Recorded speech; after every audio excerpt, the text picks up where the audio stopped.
ओम शांति।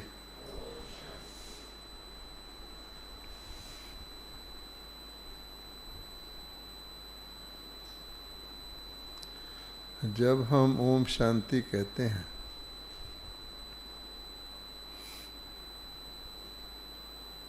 तो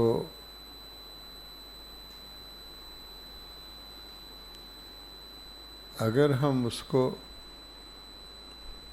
अर्थ सहित कहें, क्योंकि किसी भी शब्द का एक रवाजी अर्थ होता है, एक उसका असली अर्थ होता है और तीसरा उसका बिल्कुल ही साधारण अर्थ होता है। तो बाबा ने हमें बताया हुआ है, गीता में भी लिखा हुआ है कि हर चीज़ की तीन अवस्था होती है। एक उसकी सतो अवस्था होती है टॉप की, एक उसकी रजो अवस्था होती है मिडल की, और एक उसकी तमो अवस्था होती है कौडी तुल्य साधारण। अब बाबा कहते हैं ओम शांति। एक तो मैं आत्मा हुई शांत स्वरूप,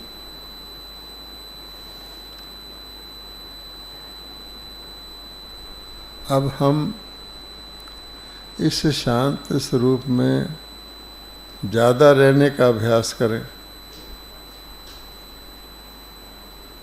खाली कहें नहीं। उसका मतलब हुआ कोई भी परिस्थिति आए, कोई छोटा मोटा बादल आए सूर्य के आगे, अगर हम ये याद रखें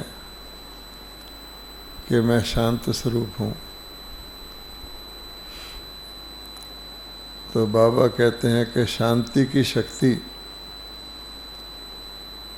सबसे बड़ी शक्ति है, उसी से सब शक्तियाँ निकलती हैं। फिर हमारा घर, जब हम ओम शांति कहते हैं तो हमारा असली ओम शांति घर कौन सा है? परम धाम। वहाँ तो शांति ही शांति है, शांति ही शांति है, शांति ही शांति है।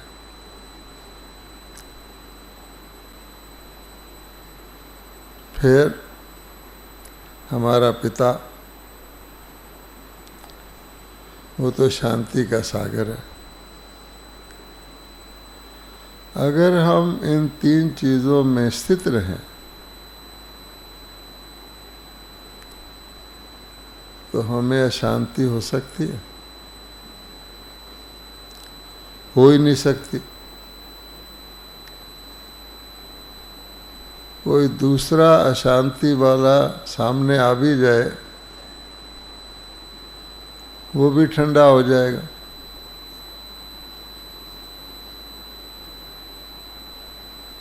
इसलिए बाबा कहते हैं कि अपने स्वरूप में स्थित होकर आप कुछ भी करेंगे तो अपनी भी सेवा हो जाएगी, दुनिया की भी सेवा हो जाएगी। अपनी सेवा ही दुनिया की सेवा है।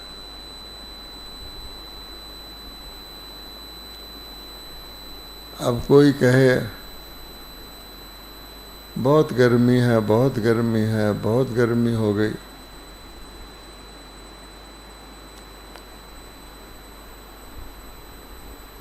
जब हम दिल्ली एयरपोर्ट पे उतरे सब बोले बहुत गर्मी है, बहुत गर्मी है। अच्छा, अब अगर आप सोचे कि हम तो शांति के सागर के बच्चे हैं। सागर, और स्वयं भी शांति स्वरूप है। जब चाहे शांति धाम में पहुंच सकते हैं। ये भी बाबा ने हमें शक्ति दी है। तो आपको गर्मी लगेगी?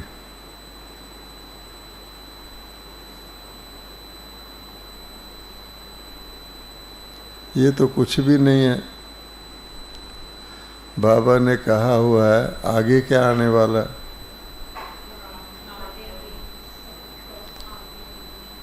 तो उसको क्रॉस करने के लिए बाबा कहता है शक्ति यहाँ जमा करो। अपनी शक्ति को व्यर्थ नहीं गवाओ और उसको एकाग्र करो। अब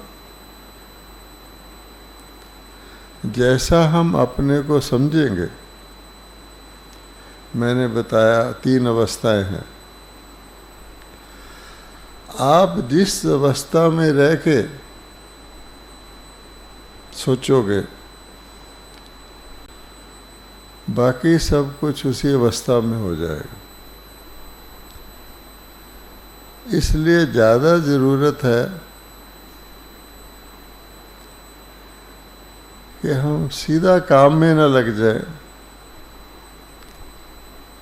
बल्कि अपनी अवस्था ऊंची करके फिर काम में लगे। इतना आसान तरीका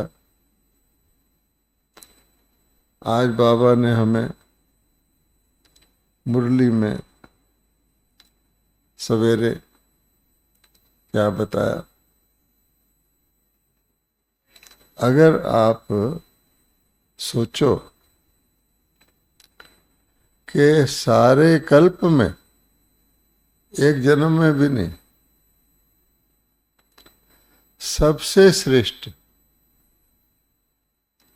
मेरे बच्चे हैं।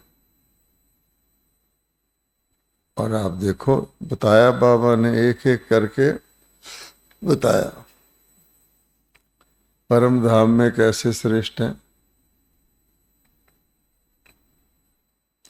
आत्माएं तो सब वहां रहती हैं, पर सबसे नजदीक मेरे बच्चे हैं। परम धाम देख लो, पूरा चक्कर लगवाया, देवता रूप में इतने श्रेष्ठ हैं। तन मन धन जन जितनी चीजें होती हैं, सब में संपन्न। पूज्य रूप में देख लो तो बाबा ने कहा कमाल है आपकी कि आपके एक एक कर्म की पूजा हो रही है। यहां जो हम कर रहे हैं पूजा, महात्माओं की भी होती है, धर्म स्थापकों भी होती है, बुद्ध की भी होती है, धर्म स्थापक है। महात्मा बुद्ध भी कहते हैं, गांधी के भी बुत बने हुए हैं। लेकिन कभी कपड़े पहने हुए देखा उनको? और इस प्रकार से विधिवत, तो वहां भी आप ऊंचे हैं। संगम की तो कमाल ही है। तो बाबा कहता है अगर आप ये भी याद रखें कि चाहे दुनिया में कुछ भी हो रहा, एक जन्म के लिए, और यहां पूरे कल्प के लिए, तो बताओ ऐसे श्रेष्ठ आत्मा को अगर हम ये स्मृति रखें तो कैसा नशा रहेगा। बाबा कहते हैं केवल स्मृति रखो ये नहीं कि हम साधारणता में आ जाए, पुरुषार्थ में लग जाएं। पुरुषार्थ शब्द मैंने मेहनत, तो मेहनत कौन करता है? मजदूर। कभी राजा महाराजा मेहनत करता? काम मजदूर से करोड़ गुना ज्यादा करता। इसलिए मैंने ये देखा है कि आजकल बाबा कह रहा है अपनी स्टेज में रहकर कर्म करो, आपका संकल्प जैसा होगा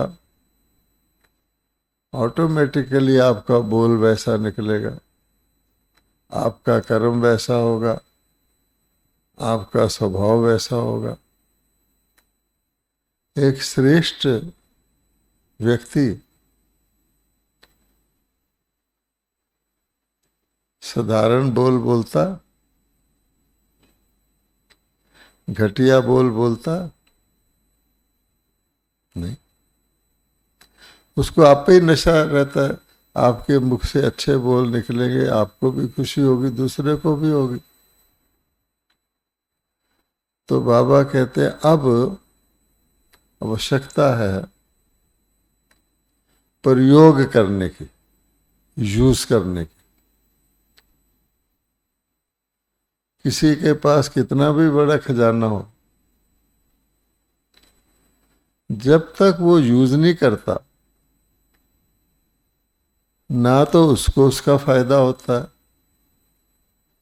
दूसरे भी कहते हैं भी होगा आपके पास खजाना, हमें क्या लाभ है। अच्छा, सब ब्राह्मणों के पास बाबा ने वर्षों से अनमोल रतन देते रहे हैं, देते रहे हैं, देते रहे। यूज करना है, क्योंकि अगर हम अब यूज नहीं करेंगे, टाइम पूरा हो जाएगा तो पड़े रहेंगे। अब बाबा कहता है यूज करने के रास्ते में विघ्न क्या आता?